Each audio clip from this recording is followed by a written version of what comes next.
بالله من الشيطان الرجيم بسم الله الرحمن الرحيم والصلاة والسلام على أشرف المرسلين سيدنا محمد صلى الله عليه وسلم رب اشرح لي صدري ويسر لي أمري واحلل عقدة من لساني يفقه قولي سدد لساني نوّر جناني صف أماني وزد برائي. Mes chers frères musulmans, chers apprenants en ligne, assalamu alaikum.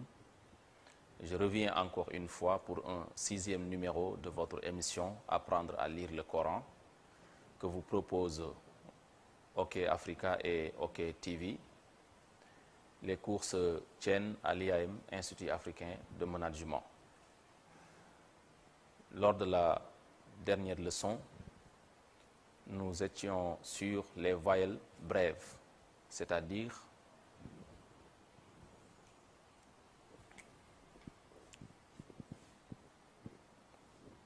le fatha qui se lit A. Deuxièmement, le kasra qui se lit I. Troisièmement, le damma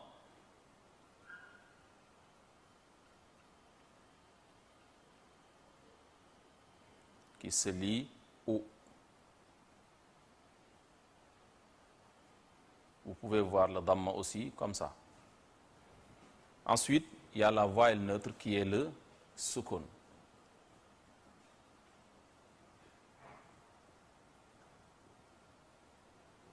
Il y a le sukun que vous pouvez voir sous forme d'un rond ou bien comme ça, en semi-rond.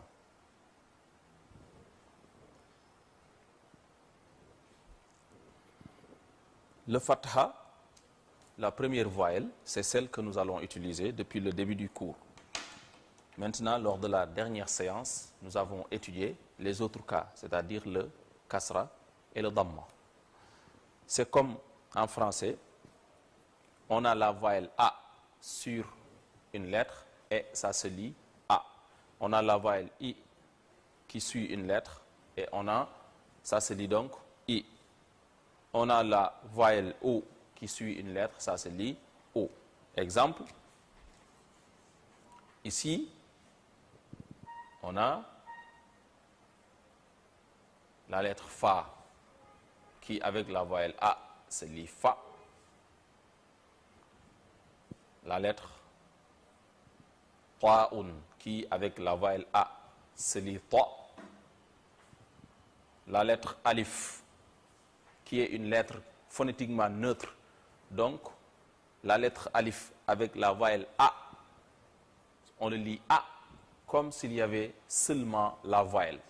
Ici, si on enlève la lettre aussi, si on enlève la lettre, ça va rester A, parce que ça c'est la voyelle A.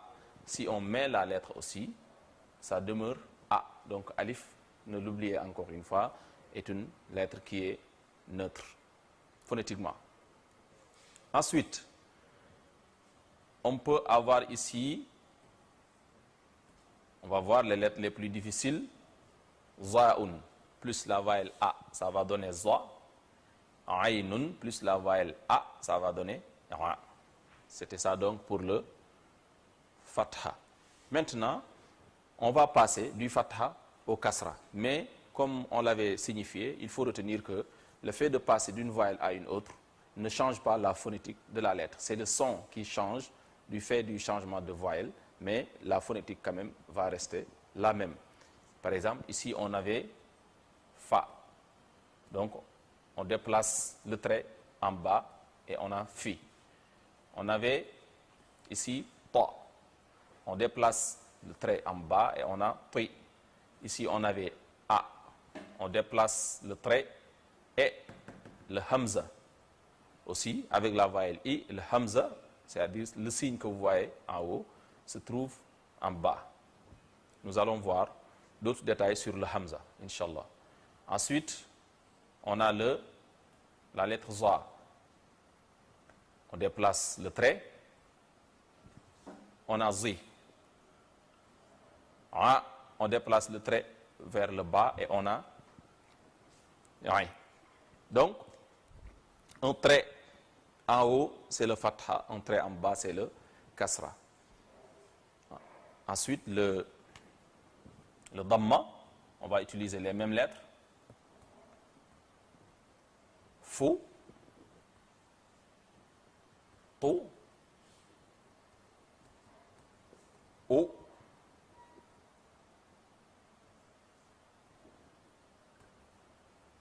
to et on.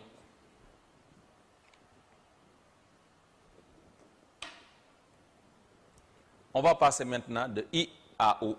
Mais la phonétique, comme je l'ai dit tout à l'heure, va rester la même.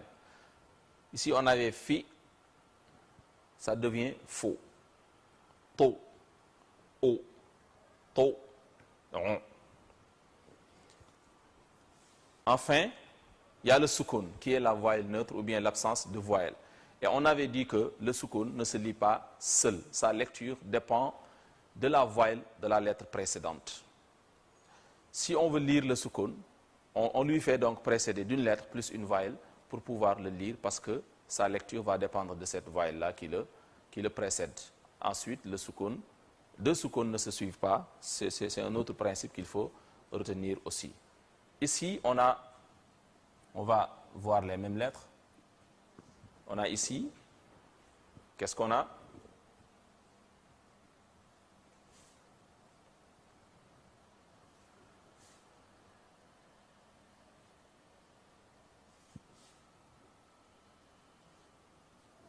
OK. Ici, on a la lettre fa'un plus le soukoun. Ce qui ne peut pas se lire du fait que le soukoun ne se lit pas seul. Je l'avais dit lors du cours que certains tenteraient de le lire af.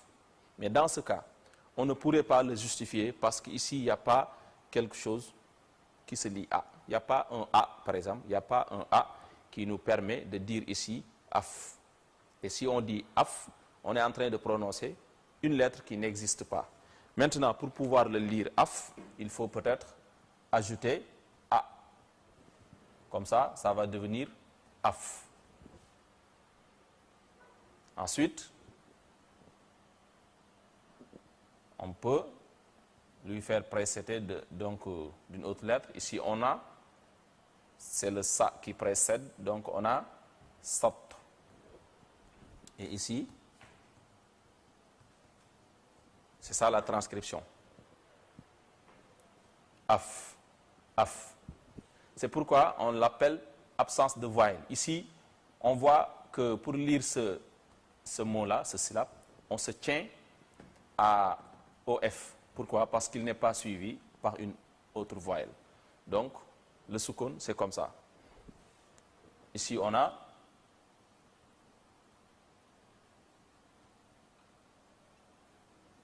ma plus le alif avec le soukoun, ça va se lire ma. Ma. Ici, on a lat. Lat. Bon. Ici, on a. Donc, pour ne pas changer la forme de cette lettre, on va mettre dal qui nous permet de garder la forme ainsi. Pourquoi? Parce que aïn a une autre forme en fin de mot, mais cela, nous le verrons, Inch'Allah, avec la technique de liaison entre les lettres et nous verrons, Inch'Allah, les différentes formes de la lettre aïn. Comme ça, on a dans, dans, dans. Donc, c'était ça pour la révision avant d'entamer la leçon d'aujourd'hui qui va être axée sur la technique de liaison entre les lettres. Allahu Akbar, Allahu Akbar. On va voir aujourd'hui la technique de liaison entre les lettres, c'est-à-dire la liaison entre les lettres. Vous savez qu'en arabe, on a besoin de lier les lettres pour former des mots. Et ce qui est fondamental pour savoir lire l'arabe ou bien le Coran, c'est d'abord de reconnaître les lettres. C'est pourquoi d'ailleurs, lors de l'apprentissage des lettres de l'alphabet, nous avons divisé les 28 lettres en 4 parties et en 4 séances aussi, ce qui permet donc une assimilation parfaite des lettres. Donc, ce qui permet de lire, c'est d'abord la reconnaissance des lettres, la reconnaissance physique et phonétique des lettres. Ensuite, la reconnaissance des voyelles, notamment les voyelles brèves, qui sont la base, à savoir le fatha, le kasra, le damma et le sukun. Ensuite, après avoir maîtrisé ces 2 éléments-là, il faut savoir lier les lettres, donc les unes aux autres. C'est ce que nous allons faire aujourd'hui. Mais puisque la leçon est un peu costaud, nous allons donc diviser la liaison entre les lettres en 3 parties. Parce que pour la liaison entre les lettres, il y a 3 principes essentiels à retenir. Aujourd'hui, nous allons étudier donc le premier principe. Le premier principe qui va donc concerner 17 lettres de l'alphabet arabe. Principe 1, on va étudier donc aujourd'hui le principe 1.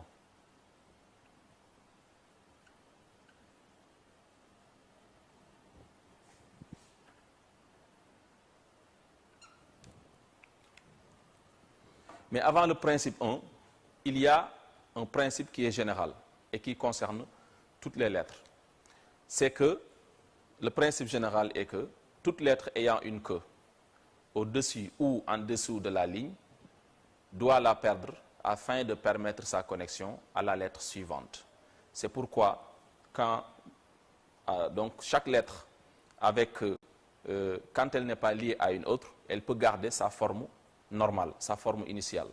Mais une fois liée à une autre lettre, donc la queue doit disparaître si la lettre est en tout cas au début ou bien en milieu de mots pour permettre la connexion à d'autres lettres. Donc, aujourd'hui, nous allons étudier le principe 1.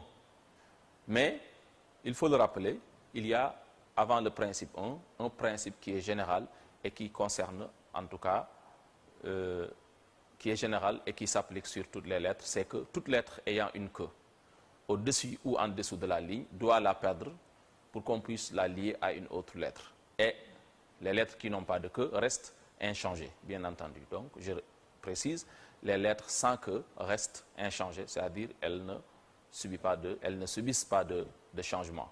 Mais pour le principe 1, nous allons voir 17 lettres qui sont concernées par ce principe. Pour les 17 lettres, d'abord on a Ba,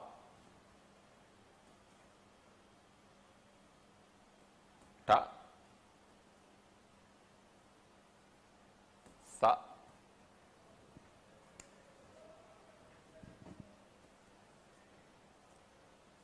Ja, Ha, Kha, Sa,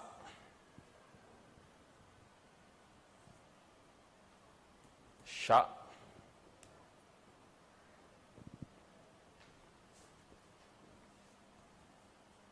Sa, Da, Ta, Za,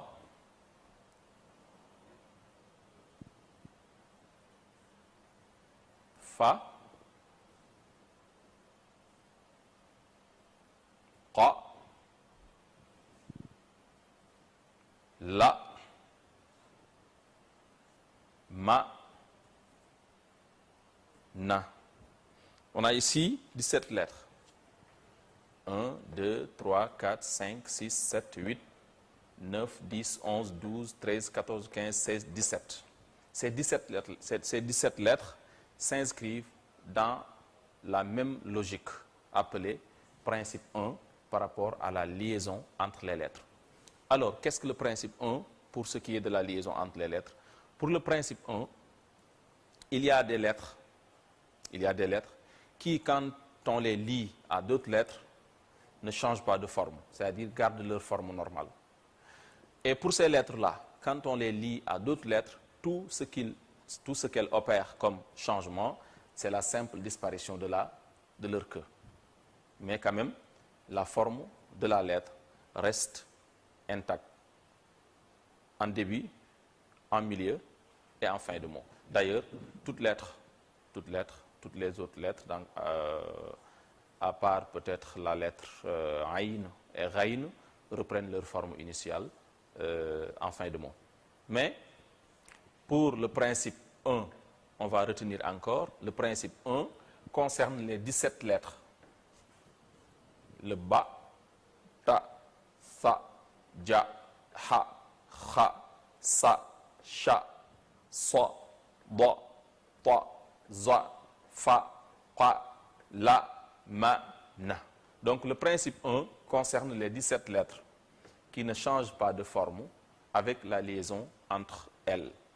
Tout ce qu'il y a comme changement possible avec ces lettres-là, si on les lie les unes aux autres, ou bien si on les lie à d'autres lettres, même qui ne sont pas du principe 1, ce qu'il y a comme changement, c'est la simple disparition de la queue, mais la forme de la lettre reste intacte. Exemple, on va extraire ici quelques lettres que nous allons essayer de lier, et vous allez voir de manière plus concrète. On a ici Sa, qui est dans son état initial, dans sa forme initiale.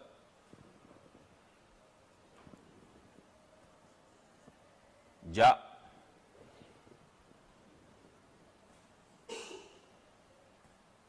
Na.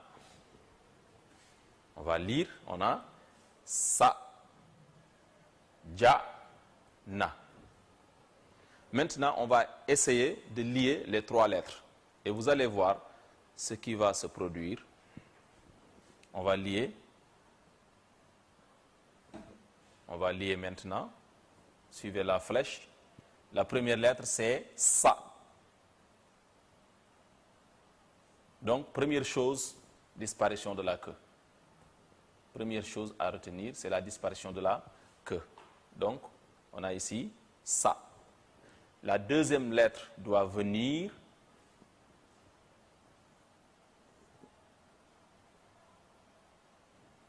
dont la queue aussi doit disparaître. Donc, Sa, Ja,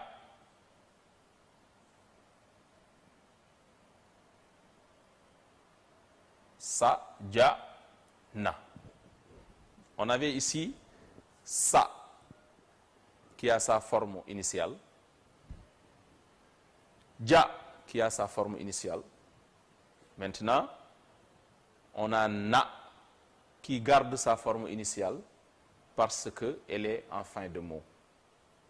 Donc ici, le Sa a perdu sa queue, le Ja a perdu sa queue, le Na garde sa forme originelle parce qu'elle est en position de fin de mot. Donc, c'est ça qu'on appelle le principe 1 par rapport à la liaison entre les lettres. Ce sont les 17 lettres qui, quand on les lie les unes aux autres, ce qu'il y a comme changement, c'est la simple disparition de la queue, mais la forme de la lettre reste quand même la même.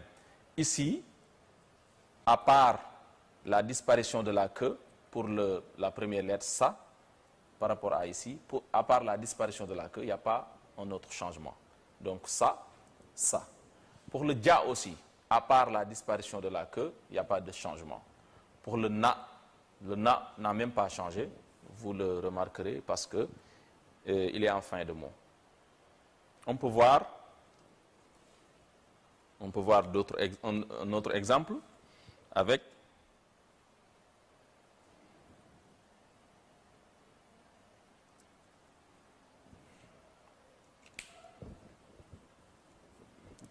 trois autres lettres. on a kha, la, qa. On a ici kha, la, qa. Kha, la, qa. On va les lier pour voir ce qui va se passer. Premièrement, la disparition de la queue, de la première lettre, le kha, n'est-ce pas? Ensuite, le la va suivre, disparition de sa queue aussi, le la a sa queue comme ça, donne donc une queue qui monte sur la ligne, kha, la. Ensuite, qa. On a ici kha, la, qa. Kha, la, qa. Donc, kha a toujours sa forme avec la disparition de sa queue. La a toujours sa forme avec la disparition de sa queue. Maintenant, qa garde sa queue, garde sa forme initiale, originelle, parce qu'elle est en fin de mot. On peut voir encore 3 autres lettres que nous allons composer en mots. On a la lettre ba.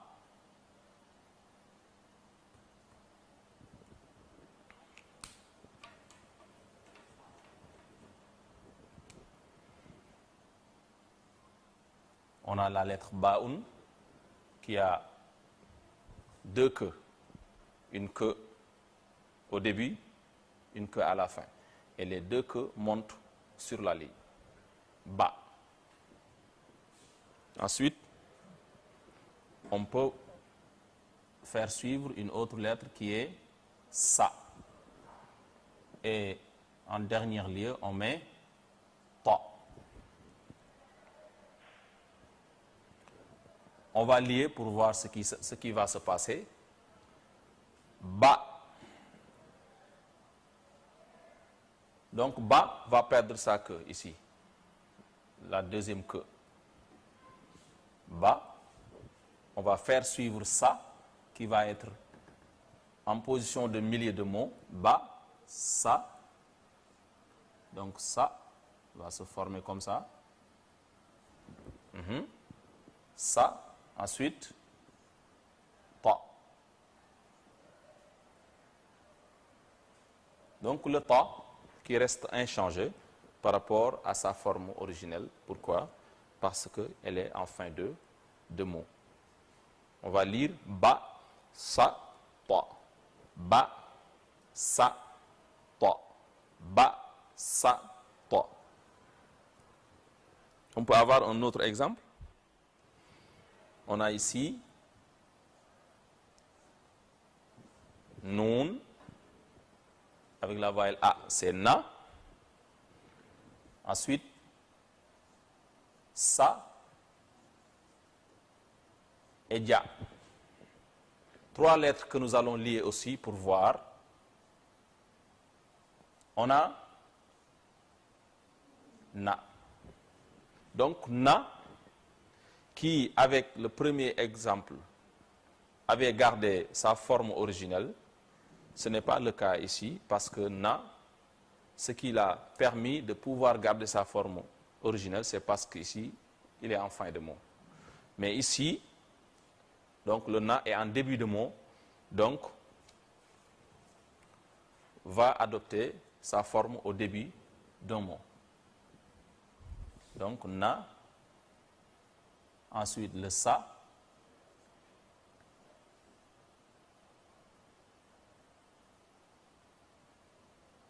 et le ja.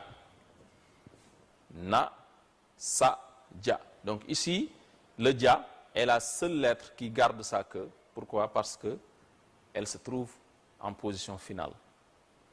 Na, sa, ja. Mais il faut faire très attention